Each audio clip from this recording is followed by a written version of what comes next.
నుంచి సత్య సిద్ధంగా ఉన్నారు లైవ్ లో. అలానే కాకినాడలో పరిస్థితిని కూడా వివరించేందుకు మనతో పాటు అప్పారావు కూడా జాయిన్ అవుతారు. సో ఓవరాల్ గా దీని ప్రభావం ఎట్లా ఉండబోతోంది అనేది కూడా నాయుడు మనకు అందిస్తారు. సో సత్య ఏంటి, సో అధికారికంగా వచ్చినటువంటి ప్రకటన ఏంటి, దీని ప్రభావం ఎలా ఉండబోతోంది, ప్రస్తుతం తీరంలో ఎలాంటి పరిస్థితి ఉందంటే ఏం చెప్తారు? మొంతా తుఫాను కొద్దిసేపటి క్రితం ఏదైతే మల్కీపురం అంతర్వేది అంటే ఈ తూర్పు పశ్చిమ గోదావరి జిల్లాకి బోర్డర్గా ఉంటుంది. అంతర్వేదికి మల్కీపురంకి మధ్య తీరాన్ని తాకి లోపలికి వస్తున్న పరిస్థితి అయితే ఉంది. అయితే పూర్తి దానిలో ఏదైతే తుఫానుకి మధ్యలో కేంద్రకం ఏదైతే ఉంటుందో ఆ కన్ను దాటాకే తుఫాను తీరం దాటినట్టుగా మనం భావించాల్సి ఉంటుంది. కాబట్టి రాత్రి 11:30 ఆ ప్రాంతంలో ఆ కన్ను ప్రాంతం ఏదైతే చాలా నిశ్చలంగా ఉంటుంది, అక్కడ ఎటువంటి వర్షం కానీ గాలి కానీ ఉండదు. ఆ ప్రాంతం ఎప్పుడైతే తీరాన్ని తాగుతుందో అప్పుడు దాటి వెళ్తుందో అప్పుడు తుఫాను తీరాన్ని దాటినట్టుగా మనం భావించాల్సి ఉంటుంది. అంటే ప్రస్తుతం అయితే తీరాన్ని తాకింది, ఇంకా తీరాన్ని దాటలేదు. కాబట్టి 11:30 ప్రాంతంలో ఏదైతే కన్ను ప్రాంతం ఉందో అది అమలాపురం సమీపంలో తీరాన్ని దాటే అవకాశం అయితే ఉన్నట్లుగా మనకు చెబుతున్నారు. ఇదే సమయంలో కొద్దిసేపు క్రితం మంత్రి లోకేష్ కూడా ఇదే విషయాన్ని తన మీడియా సమావేశంలో కూడా చెప్పడం జరిగింది. ఒకవైపు ఈ తుఫాను తీరం దాటేటప్పుడు విపరీతమైన గాలులు 90 నుంచి 110 కిలోమీటర్ల మేర గాలులు వీచే అవకాశం ఉన్న నేపథ్యంలో ఇప్పటికే రిలీఫ్ ఆపరేషన్స్కి పూర్తి స్థాయిలో సన్నద్ధంగా ఉంది ప్రభుత్వం. ఎక్కడైనా సరే రోడ్లపైన స్తంభాలు కానీ లేదా రోడ్లు దెబ్బతినడం కానీ ఇమీడియట్గా 10 నిమిషాల్లో వాటిని క్లియర్ చేయాలని ముఖ్యమంత్రి ఆదేశాలు జారీ చేశారు. దానికి సంబంధించి అన్ని పరికరాలతో పూర్తి స్థాయిలో ఆయా డిపార్ట్మెంట్లకు సంబంధించిన అధికారులు పూర్తి సన్నద్ధంగా ఉన్న పరిస్థితి అయితే ఉంది. చూస్తే కనుక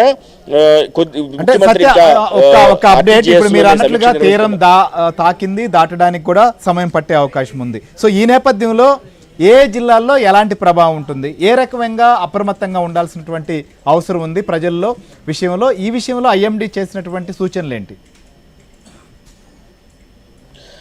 ఇప్పుడు కొద్దిసేపటి క్రితం మనకు అందిన తాజా సమాచారం ప్రకారం ప్రకాశం, బాపట్ల, కృష్ణా, పశ్చిమ అంటే ఎన్ని ఉమ్మడి జిల్లాలు, తూర్పుగోదావరి, కాకినాడ జిల్లాలలో ఎక్కువ ప్రభావం ఉండే అవకాశం ఉందని ప్రభుత్వం భావిస్తుంది. దీనిలో భాగంగానే ముఖ్యమంత్రి ఆయా జిల్లా కలెక్టర్లతో టెలికాన్ఫరెన్స్ నిర్వహించి అక్కడ పరిస్థితిని అడిగి తెలుసుకున్నారు. ఇక ఈ ప్రభావం ఉండి కొలిది అంటే పైకి ఏదైతే తుఫాను కదులుతున్న కొద్దీ ఉత్తరాంధ్ర జిల్లాలపై కూడా ప్రభావం ఉండే అవకాశం ఉంది. కాబట్టి ఈ ఆయా జిల్లాల్లో ఉన్న వారందరూ కూడా పూర్తి అప్రమత్తంగా ఉండాలి. ఈ తుఫాన్ ఏదైతే మెంతా తుఫాన్ ఉందో ఇది ఆంధ్రప్రదేశ్కు సరిగ్గా మధ్య ప్రాంతం నుంచి వెళ్తుంది. కాబట్టి అటువైపు అటు ఉత్తరాంధ్ర జిల్లాల వైపు ఇటు దగ్గర రాయలసీమ వరకు కూడా పూర్తి ప్రభావం ఉంటుంది. కాబట్టి ఆయా జిల్లా కలెక్టర్లు పూర్తి అప్రమత్తంగా ఉండాలని ఇప్పటికే ముఖ్యమంత్రి ఆదేశించారు. ఎవరైతే రిలీఫ్ సెంటర్లకు తీసుకువచ్చారో వారందరికీ కూడా ఆహారం కానీ వైద్య సదుపాయాలు కానీ అన్నీ కూడా కల్పించాలని కూడా ఇప్పటికే ఆదేశించారు. ఇదే సమయంలో రాత్రి 11:30 టైంలో తీరం దాటే అవకాశం ఉన్న నేపథ్యంలో హైవేలపై వాహనాలు కదలకుండా ముందుకు వెళ్లకుండా వాటన్నిటిని కూడా లేబేలలో నిలిపి ఉంచుకోవాలని చెప్పడం జరిగింది. ఎక్కడైతే వాహనాలు నిలిచిపోయాయో అక్కడ వారికి ఆహారం అందించే ఏర్పాట్లు కూడా చేయాలని కూడా ఇప్పుడు ప్రస్తుతం మనం చూస్తున్నాం. రాష్ట్రంలో ఈ మంతా తుఫాన్ ప్రభావం దాదాపు 5,000 పైగా ప్రాంతాల్లో స్పష్టంగా ఉండబోతోంది అనేది మాత్రం అంటే వర్షాలు కావచ్చు, గాలులు బీభత్సం కావచ్చు, ఇలాంటివన్నిటి యొక్క ప్రభావం ఉండబోతోంది. ప్రస్తుతం తుఫాన్కు సంబంధించినటువంటి అప్డేట్ పైన ముఖ్యమంత్రి చంద్రబాబు నాయుడు ప్రస్తుతం మీరున్నటువంటి సచివాలయంలోనే ఉన్నట్టున్నారు, అధికారులతో కూడా రివ్యూ చేస్తున్నట్లుగా ఉన్నారు. సో ఇప్పటికే కలెక్టర్లకు కావచ్చు కొంతమంది ప్రత్యేక అధికారులను కూడా నియమించారు కోస్తా జిల్లాల్లో ప్రభావం ఎక్కువగా ఉన్నటువంటి ప్రాంతాల్లో. వారికి చేసినటువంటి సూచనలు ఏంటి, ఇప్పటికిప్పుడు తీసుకుంటున్నటువంటి చర్యలు ఏంటి?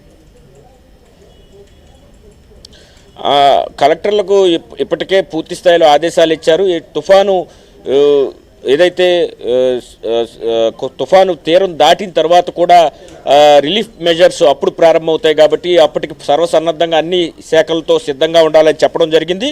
అదేవిధంగా తుఫాను తీవ్రత గురించి వారిని కొద్దిసేపటి క్రితం ఫోన్లో కూడా అడిగి తెలుసుకోవడం జరిగింది. ఏలేశ్వరం, బుడమేరు తదితర వాగుల్లో ప్రవాహాలపైన కూడా ముఖ్యమంత్రి ఆరా తీశారు. వరద నివారణకు ఇబ్బందులు రాకుండా చూసుకోవాలని కూడా చెప్పడం జరిగింది. ఎక్కడైనా సరే పైన ఎగువన వర్షాలు కురిసి అక్కడ గండ్లు పడే అవకాశం ఉన్న ప్రాంతాలు ఏవైతే ఉన్నాయో వాటి మీద మరింత అప్రమత్తంగా ఉండాలని చెప్పడం జరిగింది.